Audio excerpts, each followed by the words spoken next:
Assalamualaikum warahmatullahi wabarakatuh. Jumpa kembali dengan Pak Guru Walan. Hai anakku sekalian, bagaimana kabar hari ini? Mudah-mudahan sehat selalu ya. Amin, amin ya robbal alamin. Baiklah anakku sekalian, sebelum kita belajar, jangan lupa berdoa dan selalu gunakan protokol kesehatan. Anakku sekalian, hari ini Pak Guru akan meneruskan materi tema 8, yaitu subtema 1 pembelajaran 3. Dalam materi ini kita akan membahas yang pertama, menuliskan peristiwa yang terdapat pada teks non-fiksi dengan kolom-kolom paragraf dan kata kuncinya. Kemudian yang kedua, keberagaman suku bangsa, rumah adat, dan tarian-tarian tradisional. Yang ketiga, kita juga akan belajar tentang jenis-jenis kegiatan ekonomi. Nah, itulah materi yang kita bahas pada hari ini. Yuk kita simak presentasi berikut ini. Diawali dengan muatan bahasa Indonesia KD 38 dan KD 48. Menuliskan peristiwa yang terdapat pada teks non-fiksi. Peristiwa dalam teks non-fiksi dapat ditemukan dengan membaca teks secara seksama. Urutan peristiwa dalam teks dapat diketahui dengan cara membaca teks secara berurutan dari awal hingga akhir teks. Dalam mencatat peristiwa, kita dapat memetakannya dengan membuat kolom-kolom paragraf dengan beberapa pertanyaan kunci. Itulah cara menuliskan peristiwa yang terdapat pada teks non-fiksi dengan menggunakan kolom-kolom paragraf dengan bantuan beberapa pertanyaan-pertanyaan kunci. Kira-kira seperti ini ya. Berikut adalah contoh peristiwa dalam teks. Ubah air laut jadi air tawar, bisakah? Di Lamongan bisa. Pada pembelajaran 2. Judulnya, peristiwa penting pada teks, ubah air laut jadi air tawar, bisakah? Di Lamongan bisa. Nah, inilah yang namanya kolom-kolom paragraf yang dibantu dengan beberapa pertanyaan-pertanyaan kunci. Ya, contoh.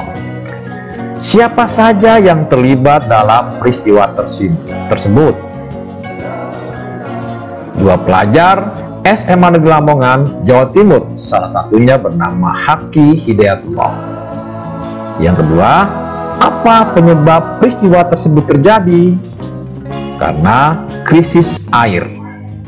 Yang ketiga, bagaimana cara penyelesaian pada peristiwa tersebut? Inovasi mengubah air laut yang asin menjadi air tawar hanya dengan menggunakan media kaca dan matahari. Nah, inilah cara membuat atau menuliskan peristiwa yang terdapat pada teks non-fiksi dengan cara kolom-kolom paragraf dan beberapa pertanyaan-pertanyaan kunci. Selanjutnya, muatan PPKN KD 33 dan KD 43. Keberagaman suku bangsa, rumah adat, dan tari tradisional Indonesia. Tiap pulau di Indonesia memiliki keberagaman seperti suku, rumah adat, dan tari tradisional.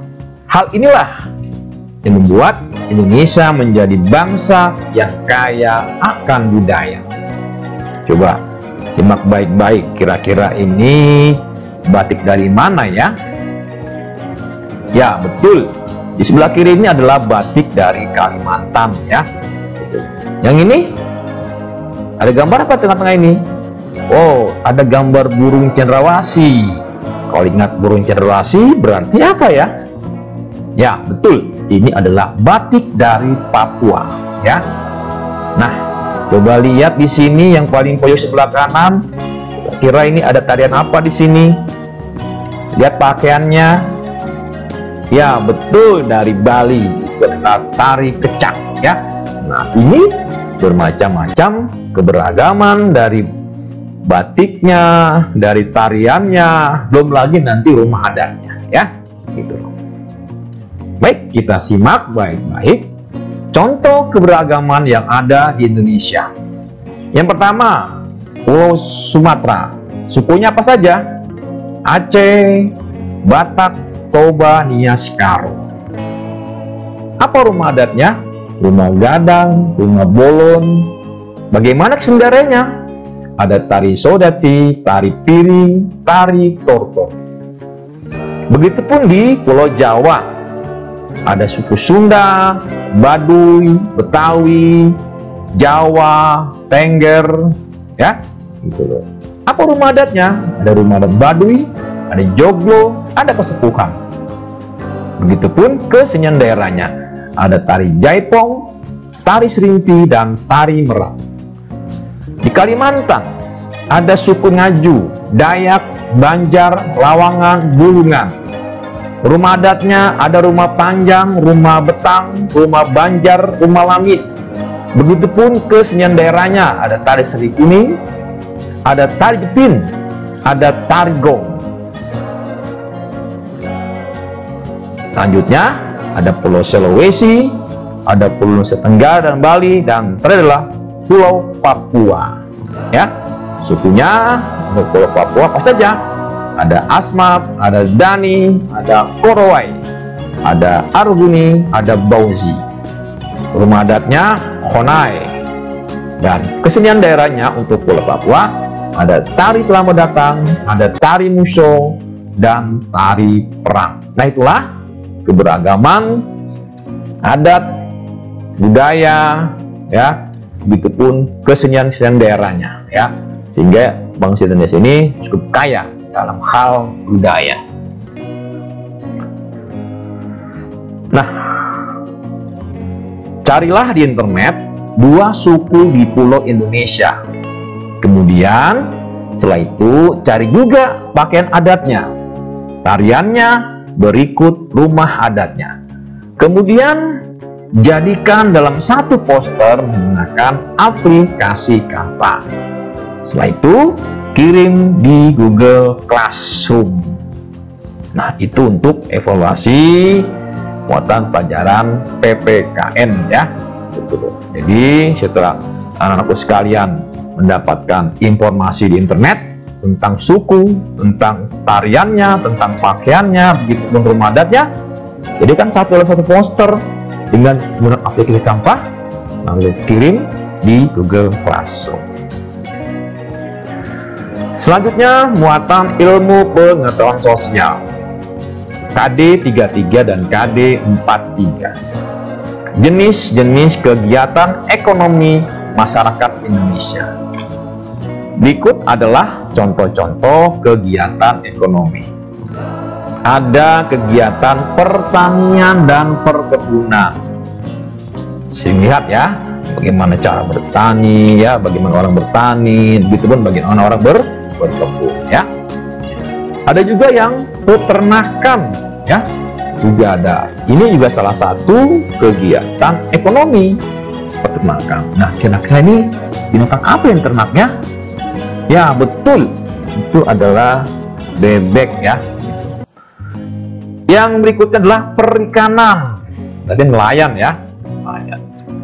Ini juga salah satu contoh kegiatan ekonomi, ya. Ada juga yang perhutanan, ya. Nah, ini juga perhutanan termasuk salah satu kegiatan ekonomi. Tapi menebang hutannya benar-benar dilindungi, ya. Benar-benar sesuai dengan prosedur, tidak penebangan secara liar. Begitupun ada kegiatan usaha namanya pertambangan. Ini contohnya adalah pertambangan batu bara, ya. Juga salah satu kegiatan usaha-usaha di Indonesia, ya, pertambangan, ya. Tahu batu bara? Ya, batu bara itu sebagai energi, ya, sumber panas untuk apa? Untuk memasak, ya. Gitu. Nah, tadi adalah beberapa contoh-contoh kegiatan usaha di Indonesia, ya. Nah, itu saja dari Pak Guru. Dari Pak Guru cukup sekian. Assalamualaikum warahmatullahi wabarakatuh. Semangat pagi.